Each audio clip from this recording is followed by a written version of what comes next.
So here's a great one for discussion. Um, Starfield lead quest designer claims a large portion of gamers are fatigued with 30-plus hour long games. Is that the case?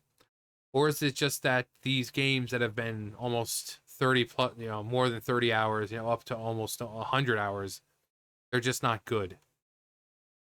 I don't think any person has a problem with long games as long as they keep you interested and as long as they're well written, as long as the characters are engaging, as long as there's plenty to do. People don't, if you're playing a game and you're just kind of like running around for 30 hours and there's like no side quests or yeah, it's going to be boring. But as long as there's something to do, something to strive for, and like if you know that there's like DLC coming out and stronger enemies or whatever, it's like, okay, well, I can level up and gear up and all that stuff until then. But I think people are just tired of long games that are just bad. But that's just my opinion. uh, starfield lead, Starfield lead quest designer Will Shen, who left Bethesda back in 2023, recently claimed that a large portion of gamers are fatigued with 30-plus hour long games. I don't think that's the case. I think people are just tired of 30-plus hour long games that are bad.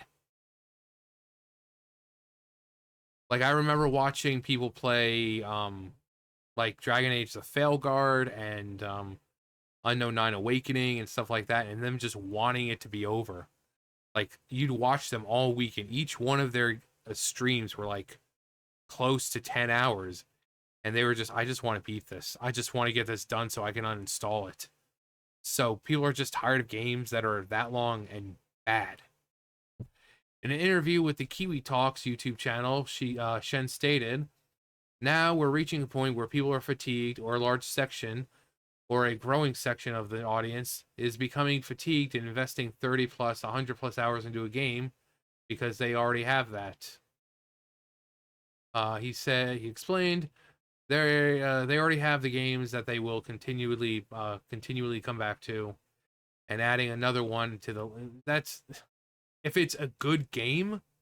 If it's a good game, it and then there are some games like I play Genshin Impact. I have no problem sinking a lot of time in that.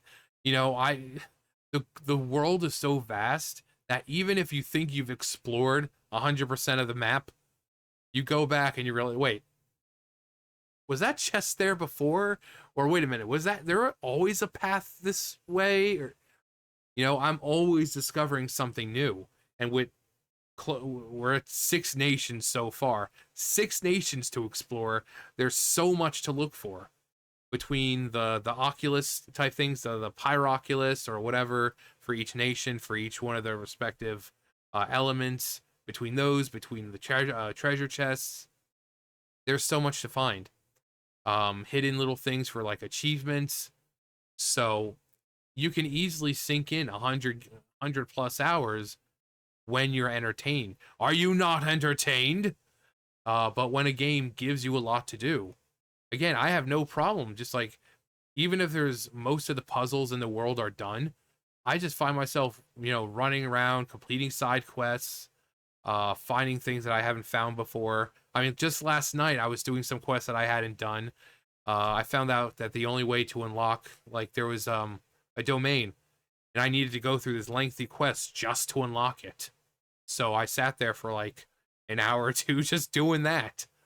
But then while you're doing these quests, you're getting, rewarded your primo gems and your little sigil thing. You're like, since I was in Sumeru, the dendro sigils, which can be used to upgrade the dream tree or whatever it's called, and get more rewards. And so if it gives you a reason to play for a long time, MMOs are the same way. I mean, there's always something to do. Um, but games like the Failguard and stuff like that, it's a linear RPG, and it's you know. Shen then pointed to mouthwashing. I just played mouthwashing. It's like 3 hours long at most. It's a very short experience, but the part of the benefit of that is that the community engagement around the story of mouthwashing is only possible because everyone who's a fan has actually played through it all the way to the end, and that's important for engagement with the story and the product. I mean, true, but anyone who's most people know that games nowadays are going to be extremely long, like more than 30 hours, 40 hours, and they're not going to play it if that's not something they like. You know, it's like going long form type of entertainment. If you don't really want to sit there and watch an episode for 45 minutes and whatever, you're not going to do it. You're not going to do it. Uh so so mouthwashing is a huge hit because it's short.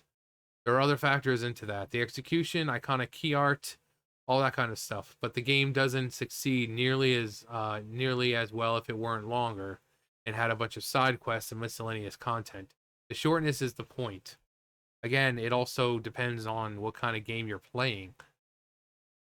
If you're playing like an RPG, yeah, expect it to be pretty long. I don't think you can successfully do a good RP now. And well, you could. You just need to know what you're doing, and the story needs to be good.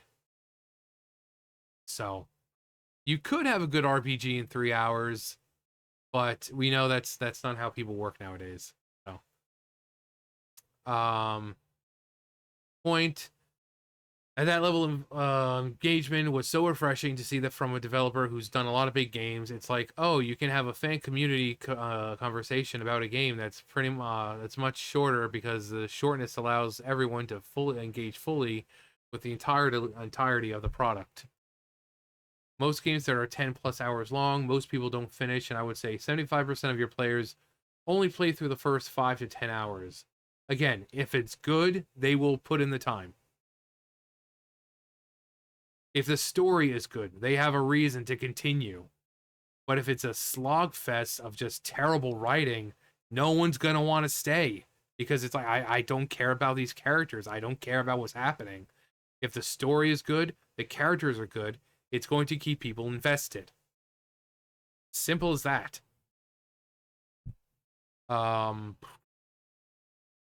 the people that will play through it all the way to the end, and then people will play it again over and over again, and the vast majority of your audience who will play it for the first 5 hours and then put it down and say that was pretty good, and then move on to whatever's next.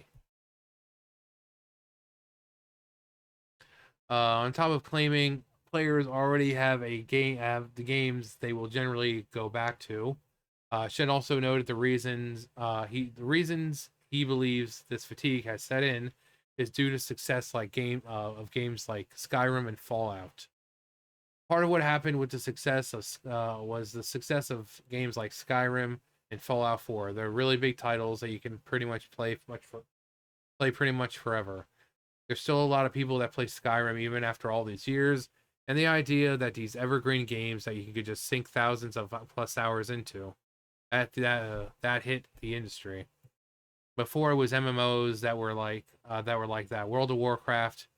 There are World of Warcraft superfans who will never leave the game, and then all of a sudden games like Skyrim and other open world games really hit their stride with enough content to get past the tipping points of you who almost play it, of you who can almost play forever, and so that became a big trend. That like I said, if you're like especially a new player who like say World of Warcraft, there's so much to do. There is so much to do. Like if you're someone like me who's been playing since like BC, yeah, if especially on your main character, your main tune, yeah, there's not going to be a whole lot, like because back in the day, leveling was a different experience. Like once you go to Outland, you've done like every single quest there because you kind of had to level up. But nowadays, it's like done. Back then you had a lot more time to really enjoy the quests and you know. But if you're a new player to WoW, there's so much to do. There's so many expansions to go through, so many quests to go through that you wouldn't even get half of it done in one sitting. If you were to spend a couple of hours, you wouldn't even get half of it done. There's just so much. There's just so much to do. Um, so, but yeah, there are some people who hardcore fanatics of certain games like WoW. It's like no matter what, they're gonna play it. I haven't played WoW in a while. I came in for the anniversary. I got me my Judgment tier, the remodeled Judgment tier. I was like, okay, I'm done. I'm done. I got most of my characters that I wanted to level max level, and yeah, I haven't played since was it November, like November 13th or something. Um, so I mean, I still like the game and everything, but I don't know. You know, it's kind of like a lot of games where it's just kind of the same thing over and over. So I really want them to introduce something that'll freaking slap my balls off. You know, something that no other game has introduced, or games that have tried to introduce but then held back or didn't do right, or I'm just waiting for that moment. I mean, we're getting player housing in Midnight, so I mean, that's cool, but that's like the next expansion. So that's probably not going to be for like what, another year or so. So um yeah. And you can see Dark Souls and Elden Ring begin a secondary trend of let's make a third person action. Ugh. I think I had Zelda hair in my mouth. He's right over there. Third person action combat really hard. And so that tread the line of all of a sudden every game needing 40 plus hours of content and depth and progression systems and survival crafting because Minecraft became super popular and all of that. Yeah, FIFA, yeah, those kinds of games where, you know, sports games or MMOs are always going to be popular because sports games you can play with your friends online and it's always different. You know, no one match is going to be the same. Same thing with Fortnite and stuff like that, Call of Duty. So not every, you know, not one match is going to be the same. Um,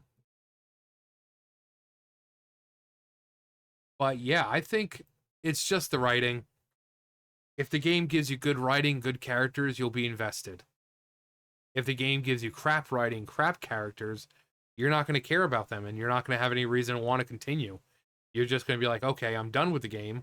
Or, oh my God, is this game over yet? So write better games, write better characters, and people will stay engaged, no matter how long it is.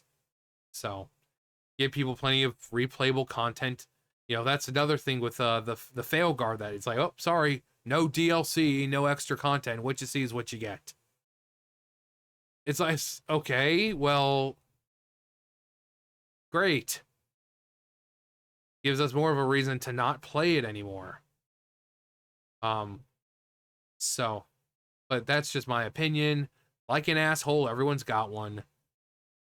So just because you may not agree, guess what? That's a great thing about being humans. We can disagree. But that's personally why I think that people aren't really into the longer games nowadays. It's just because they're just not good. So, if you disagree, let me know why. And what you think is the problem for why people don't want to play longer games anymore. But yeah, that's going to do it for me. You guys know the drill. I'll see you guys later. Bye, guys.